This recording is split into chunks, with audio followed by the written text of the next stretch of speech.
Hello everyone, स्वागत है आप सभी का आपके प्यारे यूट्यूब चैनल में। दोस्तों, आज हम बात करेंगे कम्युनिटी हेल्थ ऑफिसर की वैकेंसी की, जो कि निकाली गई है आपकी state health society, national health mission, state family welfare bureau, directorate of health services, चंपाल पांजी। जी हाँ दोस्तों, गोवा की ये वैकेंसी होने वाली है।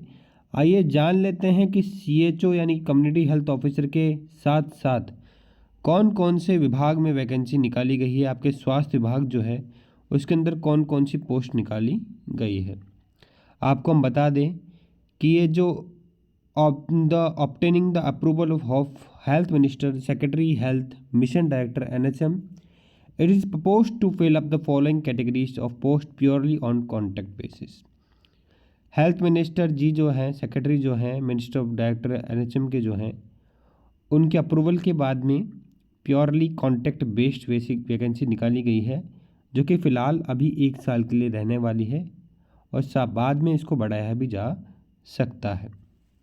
कहाँ की वैकेंसी है दोस्तों?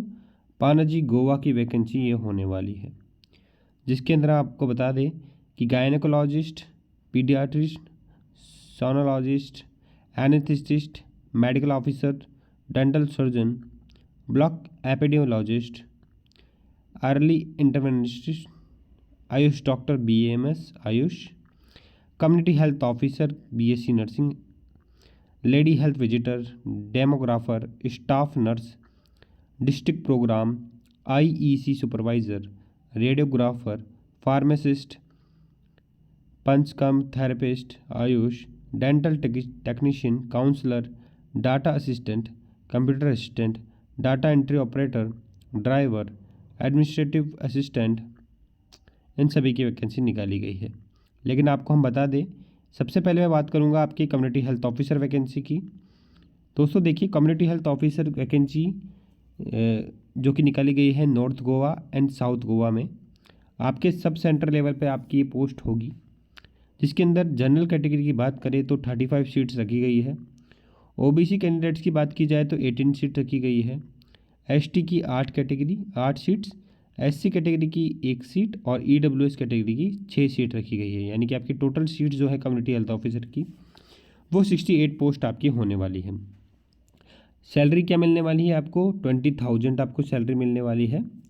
बात करें इसेंशियल क्वालिफिकेशन की तो बीएससी नर्सिंग होना चाहिए आपके पास, और साथ ही में आपके पास सीसीएच कोर्स भी होना चाहिए, जिसको mid level health care provider course भी कहा जाता है। यानी कि बीएससी नर्सिंग वाले इस फॉर्म को भर सकते हैं जिनके पास में सीसीएच कोर्स अवेलेबल है। आपका बीएससी में पास होना आवश्यक है और आप 2019-2020 के बाद वाले बैच में पास आउट अगर हैं तो वो फॉर्म भर सकते हैं। बात करें, आपके पास डिग्री होनी चाहिए। और कहाँ की डिग्री होनी चाहिए दोस्तों? कहाँ से रजिस्टर होने चाहिए आप? गोवा नर्सिंग काउंसिल से, यानी कि गोवा नर्सिंग काउंसिल से आप रजिस्टर होने चाहिए। गोवा वाले विद्यार्थी जो हैं फॉर्म को भर सकते हैं। और बात करें कि इसके अंदर बताया गया है कि having degree certificate and enrol with Goa nursing council at the time of interview. यानी कि जब आपका इंटरव्यू होगा इसके अंदर दोस्तों बेसिकली, तो उस टाइम पर आपका जो है गोवा का नर्सिंग काउंसिल का रजिस्ट्रेशन होना आवश्यक है। आपको एमएस ऑफिस की नॉलेज होनी चाहिए और इंटरनेट की नॉलेज होनी चाहिए। और साथ में आप डिजायरेबल रखे गए, यानी कि कोनाकी और मराठी लैंग्वेज जिसको स्पीकिंग और लिखनी दोनों आती होगी, उनको पहले प्रायोरिटी दी जाएगी। ठीक है। अब साथ में बात करते हैं हम स्टाफ नर्स की वैकेंसी भी है इसके अंदर, जो कि नॉर्थ गोवा और साउथ गोवा के अंदर है। बात करें इसकी वैकेंसी की सीट्स की तो जनरल टोटल 25 सीट्स होने वाली है, जिसके अंदर जनरल की 14 सीट्स, ओबीसी की 6 सीट, एसटी की 3 सीट, ईडब्ल्यूएस की 2 सीट रखी गई है। सैलरी की बात की जाए तो ₹15,000 आपका पर मंथ सैलरी होने वाला है। इसेंशियल क्वालिफिकेशन की बात की जाए तो बीएससी नर्सिंग होना चाहिए आपके पास, साथ में GNM and diploma in basic nursing भी होना चाहिए। या तो आपके पास जीएससी नर्सिंग हो या फिर जीएनएम कैंडिडेट्स हो, दोनों ही वैकेंसी को अप्लाई कर सकते हैं। साथ में आपके पास रजिस्ट्रेशन सर्टिफिकेट होना चाहिए, किसका?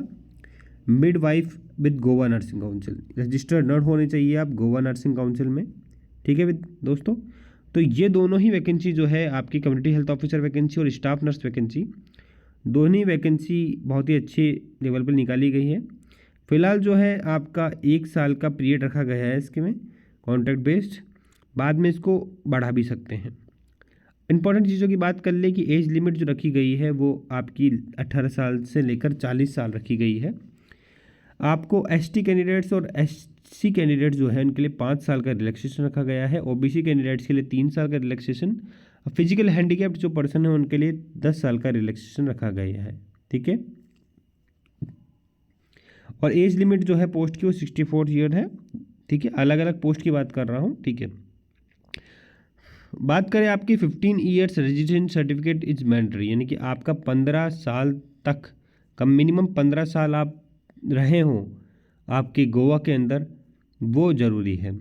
आपके पास मूल निवास जिसे कहते हैं रेजिडेंसी सर्टिफिकेट होना चाहिए आपके पास 15 साल का मिनिमम। ठीक है, बात करें state government employees who are working outside the state shall be exempted from producing 15 years resident certificate for their children, यानी कि जो भी व्यक्ति जो बाहर काम कर रहे हैं, ठीक है, आउटसाइड द स्टेट काम कर रहे हैं, तो उनको 15 ईयर का रजिस्ट्रेशन सर्टिफिकेट की आवश्यकता होगी अगर उनके बच्चे को ये फॉर्म भरना है तो। ठीक है, बात करें मैरिज सर्टिफिकेट रजिस्टर होना चाहिए गोवा के अंदर, है ना, वही 15 साल का रजिस्ट्रेशन सर्टिफिकेट होना चाहिए। ठीक है, ये इंपॉर्टेंट चीज़ें हैं। कोना की लैंग्वेज की नॉलेज होनी चाहिए, मराठी लैंग्वेज की नॉलेज होनी चाहिए आपको। और भी बहुत सारी चीज़ें जो हैं वो आपकी इसके अंदर दी गई हैं। अब आपको क्या करना है, वीडियो को लाइक कर देना है, चैनल को सब्सक्राइब कर देना है, और पूरा पीडीएफ आपको टेलीग्राम चैनल पे मिल जाएगा। ठीक है, जय हिंद, जय भारत।